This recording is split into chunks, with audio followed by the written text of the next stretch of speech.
Okay, here we're looking at a 2012 Mercedes E250, and this is actually the benzene engine or gasoline engine. This is a 4-cylinder 2.5 liter turbocharged. Let's take a look at this just for a moment. All right, here as we come over, we do see the air intake, and this is very, very important in Thailand, is this is good and high up there at the top of the grill, because I'm going to be called upon to ford here in Thailand during the monsoon, not once a year, but many times. The car will be required to drive through standing water, sometimes several feet deep, and you want to be careful, because if I get up too high and I ingest water, that's going to be a real problem. But here's the air intake there to the air cleaner, and here we see the air cleaner housing. And usually what they try to do is design it such that there's a drain, so water that would come in, at least small quantities, could escape without getting through the air cleaner. And then once through the air cleaner, it's on its way to the compressor of the turbocharger. You'll notice that the electronic control unit is mounted out here in the engine compartment with its engine harness. So it's all kind of one integrated assembly right here. All right, let's come around. Here we see the air intake coming to the turbocharger's compressor section. Let's take a look at that. And there it's coming in at the center of the compressor. I'm going to compress the air. Here is my electric bypass solenoid, so I can bypass the compressed air back to the intake air to very, very quickly control boost pressure. And then after the air is compressed, I'm going to leave through this rather stout rubber hose and go to an air-to-air aftercooler, which is actually down here in front of the vehicle. So we see it there down in front of the vehicle. And then we're going to come around and go to our throttle body.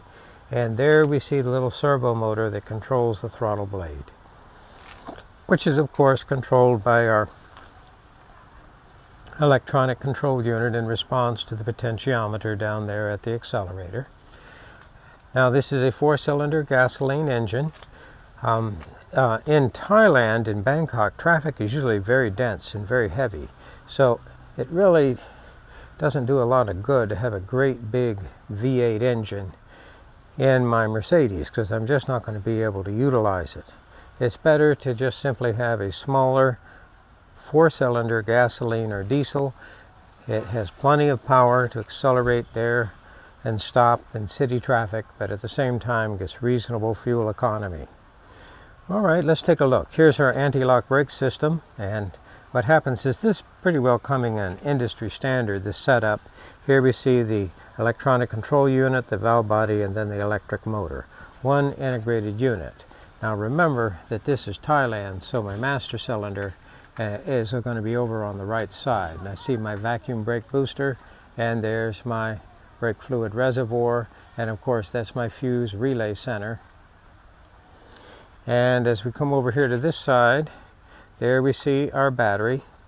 Oftentimes Mercedes will have the battery located in the trunk section or there under the seat, but here it's in the engine compartment. Okay. There's our washer bottle and washer fluid. Now obviously I'm set up to have different engine options, because I do see the second air intake right here. If I had the V6, or I guess we could, I don't think we're going to put a V8 in here easily, but the V6 is certainly an option. Here's my pressurized coolant reservoir bottle. And Mercedes has long been a fan of an electric circulator pump.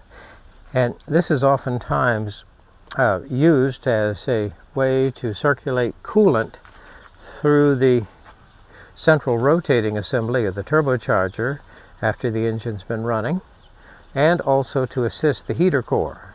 Now, on my turbocharger, I have, of course, my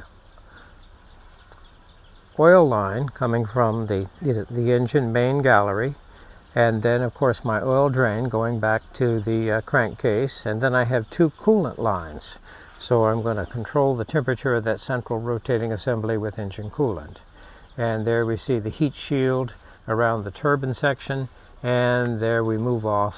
I see a exhaust gas oxygen sensor, and chances are I really only have one here on this Mercedes, because this is a Thai market. I don't necessarily need a second one. No, I do have a post catalyst. So, and I do. I have two. I have a pre and a post oxidizing catalyst oxygen sensors. And then, of course, I suspect I may have a reducing catalyst or nothing beyond that second oxygen sensor, because again, this is Thailand. The emissions requirements are not quite as extensive as they are in the United States. And what transmission are we looking at here?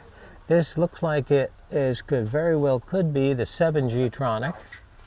So here I have a 7G-tronic. So this is the 7-speed Mercedes automatic transmission. This looks like a nice car. I don't believe this is actually coming up for auction today, because we're here for a SUV auction, but this would be a car to consider.